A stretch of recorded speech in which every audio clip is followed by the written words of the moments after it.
San Antonio Spurs. A few weeks ago, I recorded a video about Victor Wembanyama and how good is he really.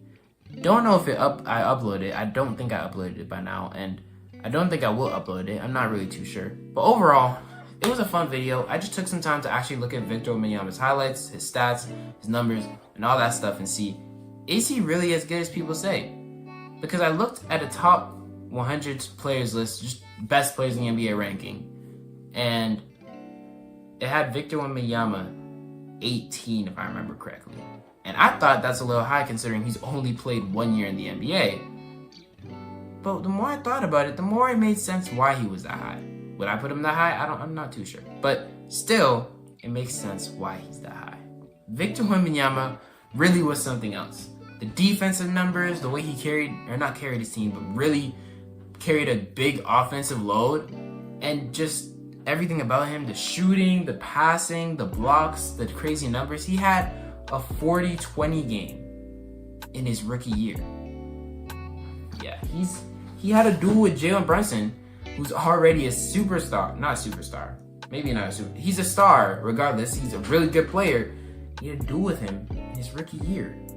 That's rookie Wemby. And it's scary to think what things can happen when rookie Wemby gets a better team around him.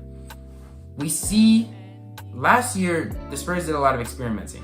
And part of that experimenting included putting Jeremy Sochan at the point guard. Did it work out? Not really. Because Jeremy Sochan works at his best, in my opinion, when he's a support player. He can make some shots, he can be a solid scorer, he could be a solid defender, he could be a solid player overall when he's a supporting piece. Especially when he's a supporting piece. He's not the guy you want with the ball in his hands all the time. He's the guy who you want who could just help out, do little things on offense and on defense all around the way. If you get what I'm saying. But they had him running point guard. And this year, I hope they plan not to do that, especially with their young point guards, or not young point guards, but new point guards now, and Chris Paul and Stephon Castle. Chris Paul on the Spurs is basically the best thing you could ask for as a Spurs fan. Wemby's biggest problem, or one of his bigger problems, was that he wasn't getting the ball enough. He would just be open, and his teammates would not pass to him, and it became evident. So now we brought in a guy like Chris Paul, who has the veteran experience, he has the basketball IQ, and he knows that man is 7'5". Give him the damn ball. So Chris Paul is definitely a good guy to bring in here. And I love the way that he can mentor Stephon Castle and impact him and bring him up to be eventually a great player to play alongside Wemby himself. This whole Spurs team, I think, is just being built perfectly to what the Spurs stand for.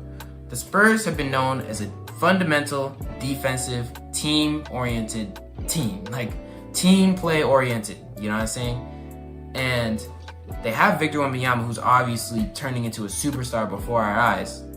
But they have Chris Paul, who's a smart, basketball IQ, passing, playmaking point guard.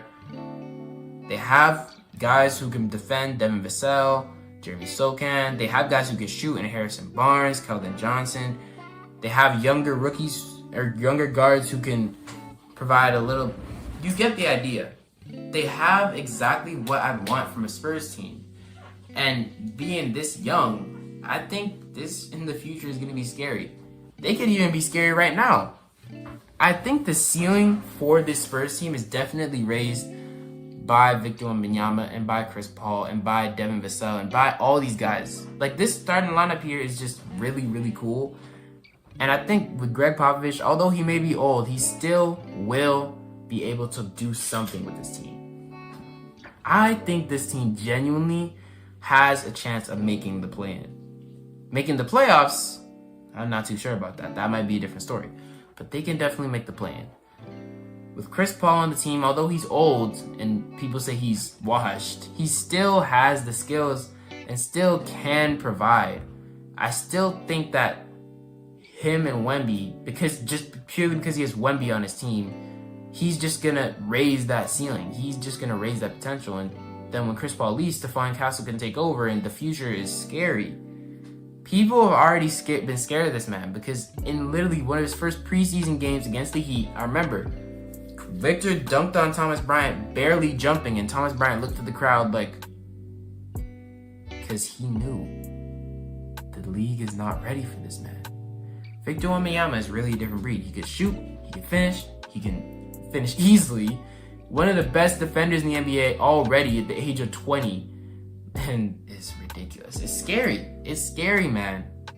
So the league is not ready for Victor Wembanyama. And when it comes to the rest of the team, they're just really good supporting pieces. Devin Vassell is a good second scoring option because he can get buckets and he can work off the ball. He can get the catch and shoot buckets. He can create his own shot off the dribble. He can do a lot of different things for you, and he's good on the defensive end as well, which is something you really want, especially on the Spurs team with this culture that they've built over the past few decades. Just having that defense alongside of it, it just makes sense. Devin Vassell is going to be a great player for this team. And you have Keldon Johnson, who's been on this team, who's been known as a solid player here for the past few years. And although some people may argue that he's fading out and these new players here aren't part of the same timeline, I don't really think that's the case. I think Keldon Johnson can still be a really good player here in San Antonio. He can still shoot, he can still score, he can still play defense. He's just a really good supporting small forward who can work off the ball, which is what you want on this team when the ball is going to be in Chris Paul and Victor's hands all the time, or most of the time. And then you have Jeremy Sochan, who, like I said, good supporting piece. You don't want him running your point guard, but having him at your power forward as a guy who can solidly shoot the ball and finish at the basket and play really good defense is not a bad option. When you just take that playmaking load off of him and let him do his thing in his role, I think this Spurs team definitely is a floor. He's a floor raiser and a ceiling raiser for the Spurs team. And when it comes to the rest of the guys, Tre Jones is another guy. Like last year, Tre Jones was not playing as much as with Victor as much as he should have. They need real point guards alongside Vic. And now they got that. So to have Vic running with Tre Jones or Chris Paul all game, or even Stephon Castle all game, is going to do wonders. I definitely like the Stephon Castle pick because of where he came from UConn. UConn is a very team-oriented team. They didn't have one star. They had Klingon, they had Castle, and both of those two ended up being top 10 picks. But still, they didn't have a guy who was just getting all this work done for them. Purdue had Zach Edey, and Zach Edey was the main guy doing most of the work. He was the main name, while UConn was just UConn. And although Donovan Klingon was getting a lot of shine, UConn as a team overall was just really good, and that's why they won the national championship. So coming from UConn into this San Antonio Spurs system, I think Stephon Castle is the perfect player they could have drafted. I had them picking Reed Shepherd. I had them picking Rob Dillingham, if I remember correctly, because Rob Dillingham, I think, is more skilled than Stephon Castle, especially when it comes to the shooting aspect.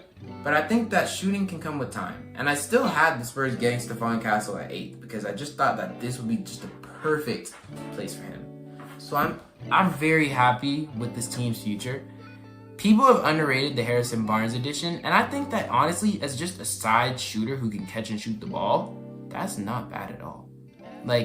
They have really, really good supporting pieces who can just help add to Victor and Chris Paul, even though as old as he may be, just help add to that and possibly help them win a few games. And for the future, just make them even better. And I know that with the Spurs system, you're not going to rely on one player for offensive production. You're going to have multiple guys handling the ball. You're not going to just have Chris Paul running it all the time. You're going to have Vic running the ball. You're going to have Sochan running the ball. You're going to have Devin Vassell having the ball. Maybe even Keldon Johnson sometimes. There's going to be different guys handling the ball a lot of the time because that's how the Spurs work. That's how Popovich works. So I'm very excited to see. This is definitely one team that you should be looking out to watch. If you're looking out for teams that might be underrated, that might be lower, that might be not as good as the contenders, but still pretty fun to watch, I definitely say the Spurs should be on that list because it's going to be fun. It's going to be very, very fun. And we're going to see things from Victor Wembanyama that we have never seen before. But that's about it.